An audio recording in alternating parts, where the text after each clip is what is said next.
बात भारत है पार, बात भारत है पार, भारत है पार, भारत है पार, भारत है पार, भारत की है पार। रॉय के साथ रॉयल एफएम पर हो रही है आपसे मुलाकात और हमारे इस ऑडियो पॉडकास्ट श्रृंखला की आज की 13वीं कड़ी के साथ मैं आपके समक्ष हाजिर हूं और बातें भारत की होंगी तो बात भारत की है। पार्थ इस श्रृंखला के शोध कार्य और आलेख को तैयार किया है पार्थ सारथी थपलियाल जी ने और मैं प्रस्तुत करने के लिए आपके समक्ष उपलब्ध हूं। तो बात भारत की है पार्थ सीरीज का ये 13वां एपिसोड है। इस एपिसोड में आप सभी सुधी श्रोताओं का मैं हार्दिक अभिनंदन करता हूं, स्वागत करता हूं पार्थ सारथी थपलियाल जी के साथ। इस अंक में हम जानेंगे सामवेद के बारे में। साम शब्द का अर्थ है मधुर गान के साथ प्रस्तुत किया जाने वाला मंत्र। गीता में भगवान श्री कृष्ण ने इस वेद की महत्ता में बताया है, वेदानाम साम वेदोहम, मैं वेदों में सामवेद हूं।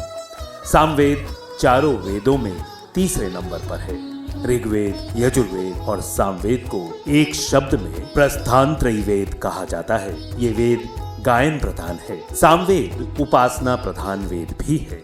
सोम यज्ञ, सोम देवता, सोमयाग और सोमरस का वर्णन इस वेद में अधिक है। इस वेद में कुल 1875 मंत्र हैं। इनमें से 99 मंत्र ही सामवेद के हैं। इस वेद में 1505 मंत्र ऋग्वेद से, 259 मंत्र यजुर्वेद और शेष अथर्ववेद से लिए गए हैं। पुराणों में जो विवरण मिलता है उससे सामवेद की 1,000 शाखाओं के होने की जानकारी मिलती है। प्रपंच हृदय, दिव्यावदान, चरणव्यूह तथा जैमिनी गृह सूत्र को अध्ययन करने पर 13 शाखाओं का पता चलता है। लेकिन इन 13 शाखाओं में से भी 3 शाखाएं ही उपलब्ध हैं। ये हैं कौथुम, राणायनीय और जैमिनीय शाखा। सामवेद के देवता अग्नि, वायु, पूषा, सविता, अदिति, सोम, वरुण, उषा, मृत, अश्वनी, ध्यावा, पृथ्वी, गौ, मित्रा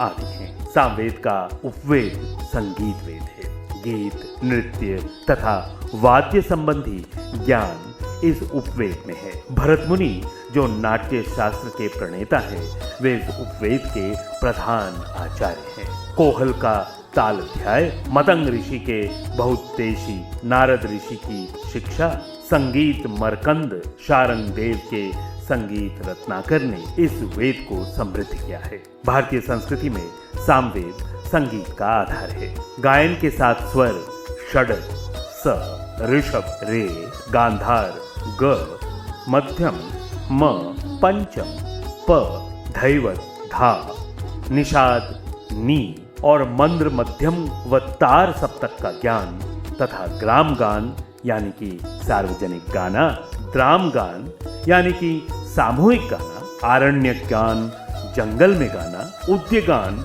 सोमयाग या अन्य विशेष अवसर पर गाया जाने वाला गान और उम गान यानी कि रहस्यमय गान आदि हैं। वेद के उद्गाता वेद मंत्रों के गाने वालों को सामक कहते हैं। सामवेद की संहिता कौथुम संहिता, जैमिनीय संहिता और राणायनीय संहिता है।